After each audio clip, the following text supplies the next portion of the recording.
É muito marcante e muito impressionante, estarrecedor as cenas que a gente tem visto, que a gente tem fotografado, enfim, a cobertura que a gente tem feito, porque a extensão dos danos é muito grande, o volume das águas, são cenas assim que eu nunca imaginava que eu poderia ver. Já participei de algumas outras coberturas difíceis, como Brumadinho, por exemplo, mas eu nunca tinha visto nada parecido com isso daqui.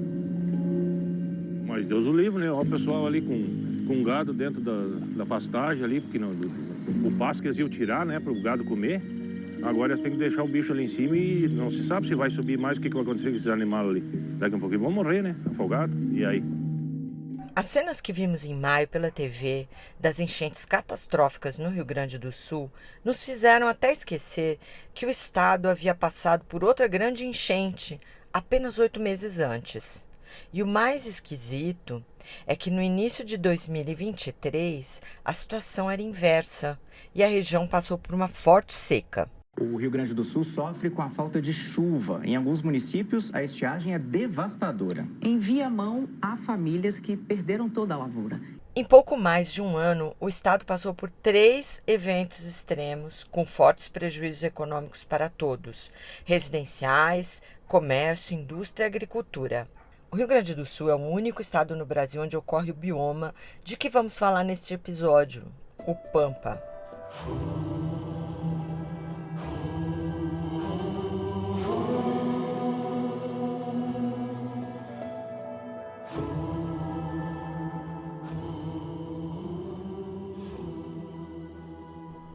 Eu sou Janice Rocha e este é o Som da Ciência, o podcast da Sociedade Brasileira para o Progresso da Ciência, SBPC.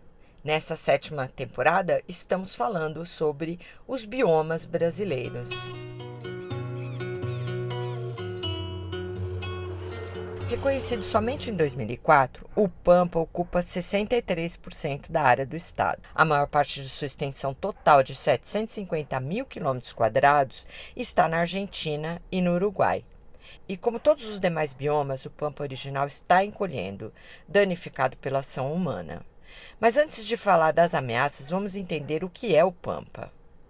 Antes de mais nada, o bioma Pampa, ele é o segundo menor bioma dos biomas brasileiros. Esse é o professor Henrique Rassenac, da Universidade Federal do Rio Grande do Sul, que tem entre seus temas de pesquisa o desenvolvimento e a coordenação dos mapas atualizados de cobertura vegetal do Rio Grande do Sul. Ele explica que a vegetação predominante no Pampa é a campestre. São gramíneas que, ao olhar de longe, temos a impressão de ser apenas isso mesmo, grama. Só que tem toda uma conjunção de fatores, incluindo umidade, exposição solar naquela latitude e longitude, que tornam aquela gramínea um terreno fértil e riquíssimo em biodiversidade. Como o solo aqui já é mais inclinado, a gente recebe menos energia do que no norte, estamos numa latitude mais alta. Nas encostas voltadas para sul, a gente recebe menos insolação, então nessas é mais frequente a gente encontrar eventualmente capões ou núcleos de mata em meio ao campo. Em outros lugares, o campo é limpo, quer dizer, não tem presença de vegetação lenhosa. Mas, ainda assim, existem mais de 3.000 espécies de herbáceas nos campos do Rio Grande do Sul, nos campos do bioma Pampa, né? E a riqueza por metro quadrado, em alguns lugares, assim, se eu pegar um quadrado de 1 por 1 metro, eu posso encontrar entre 30 e 50 espécies diferentes de herbáceas, o que mostra que nós temos uma diversidade muito grande, embora ela não apareça. Essa vasta biodiversidade ainda é pouco conhecida. Os pesquisadores identificaram até agora cerca de 500 espécies de aves, 3.000 de plantas, sendo mais de 450 herbáceas. Boa parte da flora e da fauna endêmica, ou seja, aquela que ocorre apenas naquela região, está ameaçada de extinção. O Pampa também abriga boa parte do aquífero Guarani, uma das maiores reservas subterrâneas de água potável do mundo. Toda essa riqueza natural tem sido ameaçada por atividades humanas predatórias, como o desmatamento e o plantio de monoculturas ao longo das últimas décadas. E mais recentemente, também pelas mudanças climáticas. A gente, na verdade, o Pampa atualmente é um bioma com a maior taxa de conversão da vegetação nativa em outros usos. Esse é o professor Gerhard. Bom, meu nome é Gerhard Overbeck, eu sou de Porto Alegre, estou falando de Porto Alegre. Eu sou pesquisador no Instituto de Biociências da Universidade Federal do Rio Grande do Sul, né? E o foco da minha pesquisa é a vegetação campestre no sul do Brasil, no bioma Pampa. A taxa de conversão a que ele se refere é um indicador de transformação da vegetação natural em outro ecossistema, em geral para uso agropecuário, o que é um dos maiores causadores de gases de efeito estufa. Sim, a taxa relativamente é mais forte. Aí tu pode dar uma olhada nos dados do Mapiomas, tá bem claro. Então, a gente tem uma perda de vegetação nativa muito rápida aqui, e com isso a gente perde biodiversidade e também diversos dos serviços. E aumenta também, então, dependendo do uso, a vulnerabilidade, né? Então, se vem um evento de estiagem, obviamente uma lavoura, assim, pode ser muito mais vulnerável, né? No campo nativo, ele se recupera mais rapidamente, foi feito um investimento menor. E aí, temos um desafio também, né? A recuperação dos campos nativos é muito complicado, bem como no Cerrado, né? Não se sabe ainda como recuperar uma área que foi degradada por alguns anos de outros usos, depois decide se recuperar. Então, são perdas grandes numa escala de paisagem, né? Então, temos algumas regiões do Pampa onde resta muito pouca vegetação nativa, né? Comprometendo, então, a multifuncionalidade da paisagem, então, essa diversidade do serviço. Para o professor Gerhard, o Pampa preservado pode ajudar muito na contenção de problemas que agravam eventos extremos, como a erosão. Se na paisagem a gente consegue manter um pouco mais água, né, por mais tempo, a gente pode reduzir um pouquinho, pelo menos, os picos, né? Então, mantendo os banhados, mantendo uma microtopografia mais acidentada, né? Mais estruturas, né? Então, uma diversidade na paisagem maior certamente é positivo para vários fatores. Isso funciona, tem um efeito maior, relativamente maior, né, em eventos menos extremos, onde de fato vai conseguir reter mais água. Aí está o problema, se os volumes de água são muito grandes, chega algum momento que está tudo saturado mesmo e a água vai. Então aí não podemos esperar que só isso já vai ajudar. Aí precisa, obviamente, também, onde temos os locais mais vulneráveis, uma cidade, a infraestrutura, precisa de outras medidas de proteção. Uma característica que diferencia o Pampa da Amazônia e do Cerrado e o aproxima do Pantanal é que a pastagem de animais é fator de conservação.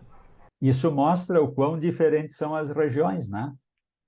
Quer dizer, a nossa floresta amazônica, a floresta do Pampa, é a vegetação campestre nativa, porque ela tem, pela diversidade de espécies e de famílias, de características das plantas, ela tem uma dieta completa. Então, raramente, no máximo, se dá... A gente oferece sal mineral para o gado, né? Coisas assim mínimas, mas em áreas de bom manejo do campo, a gente pode criar o gado só a pasto. Raramente se dá grãos como um reforço, né? É mínimo.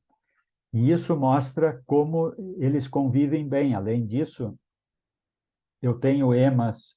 Existem mamíferos carnívoros pequenos que vivem aí, pequenos veados, né? Enfim, eu tenho fauna que convive com o gado sem problema, né? E, então, é uma questão de entender que o fato de estar se usando campo nativo e um campo que não é assim homogêneo, não quer dizer que a gente está sendo relaxado em não ter uma espécie só, né? A gente imagina o campo tem que ser como uma grama de jardim ou um estádio de futebol, não. Não, o campo é o que ele é pela composição dele. Enfim, então existem atividades que são sustentáveis e que poderiam ser estimuladas, né? Assim como no Pantanal, a pecuária desenvolvida por povos e comunidades tradicionais é familiar e sustentável. Se a gente for voltar na história, né, aí aproximadamente entre 300 e 400 anos é que já existem pecuaristas familiares, os peões de fazenda, os tropeiros, né? E as mulheres, né, que sempre estiveram ao lado também dos homens. Hoje a gente diz que se tirar a mulher do campo, né, da propriedade rural, o pecuarista familiar também deixa de existir, né? Esse é o Fernando Aristimunho. Me chamo Fernando Pires Moraes Aristimunho, né? Eu nasci em Santana do Livramento, município, né, fronteira oeste aqui, divisa com Ribeira, no Uruguai. E vivo hoje, né, em Quaraí, que é um município vizinho também, fronteira com o Uruguai, nessa cidade de Artigas, no Uruguai. O Fernando é representante dos pecuaristas familiares no Comitê dos Povos e Comunidades Tradicionais do Pampa.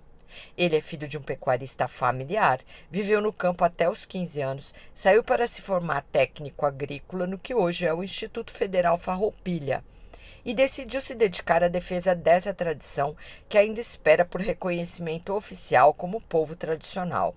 São cerca de 60 mil famílias no Rio Grande do Sul que se identificam como pecuaristas familiares, segundo estimativas da Secretaria Estadual de Desenvolvimento Rural. O Fernando conta como a pecuária familiar funciona e se diferencia da industrial. Mas, em geral, o pecuarista familiar, então, é aquela família que preserva, cuida, né, pelo uso, né, a partir do uso, os ecossistemas que compõem os campos nativos do meu macro. E tem, então, a sua atividade de geração de renda principal, né, dessa atividade, então, que é a criação, né, de animais, né, bovinos, ovinos, caprinos, enfim. Mas mais do que a criação para fins econômicos é o cuidado, a relação que as famílias têm com esses animais e com o ambiente, né? Uma relação de cuidado mesmo, de preservação dos ecossistemas, né? Dos banhados, né? Das áreas úmidas, também das grotas e capões de mato, como a gente diz que são as áreas mais de coxilha, né? Então não se tira o campo nativo para introduzir culturas anuais, né? Que essa é uma característica que a pecuária industrial faz, né? Hoje com a expansão da soja, então a pecuária industrial está muito sazonal em alguns meses do ano, né? No vazio da soja, principalmente das culturas anuais, então se criam ali bovinos em grande quantidade, né? Um número grande de cabeças por hectare, né? Com essa proximidade, essa relação afetuosa com a terra, os povos tradicionais têm uma visão particular dos efeitos das mudanças climáticas. E aí a gente percebe, isso hoje é considerado no Pampa um problema, né? O surgimento ou a reprodução muito rápida de algumas espécies vegetais. Eu não sei até mesmo se a própria universidade, as próprias academias se despertaram para isso, né? Eu sei que a Embrapa, sim, já tem buscado fazer pesquisas de como controlar algumas espécies, né? Como o espinilho, né? Que é uma planta nativa, uma leguminosa nativa, arbustiva do Pampa, que hoje, nos últimos anos, aí, digamos, 10, 15 anos últimos, ela tem se reproduzido muito rapidamente. Isso, em conversa, né, com pessoas mais experientes, eu chego a uma conclusão que é a mudança climática, né? Bom, mas os eventos extremos, né, que têm acontecido, a gente viveu aí nos últimos 4 anos secas, né, extremas, assim, de falta de chuva, né? Isso ocasiona, primeiramente, né, impacto econômico, né, nessa produção pecuária e agrícola também, porque quando acontece a seca extrema, falta o pasto no campo, falta água para os animais, né, acontece perda de peso, acontece morte de animais, e nenhuma política pública, né, de compensação a gente teve, né? Mas a natureza é fantástica, e quando volta a chuva, né, tem até uma música que diz, né, a chuva, né, quando volta a chuva tudo rebrota, né, tudo se renova. O mundo se adoça na água que possa, mais manso, mais brava, a seca se acaba e tudo remoça, a seca se acaba e tudo remoça. Ficamos por aqui com esse canto de esperança do músico nativista Luiz Marenco. Que esta temporada do Som da Ciência seja uma oportunidade de remoço para todos nós. E se você gostou, dê uma estrelinha na sua plataforma preferida, compartilhe e deixe uma opinião ou uma sugestão ou uma crítica. O podcast O Som da Ciência é uma produção da equipe de comunicação da SBPC e está disponível nas principais plataformas agregadoras de podcasts. Até a próxima. Tchau.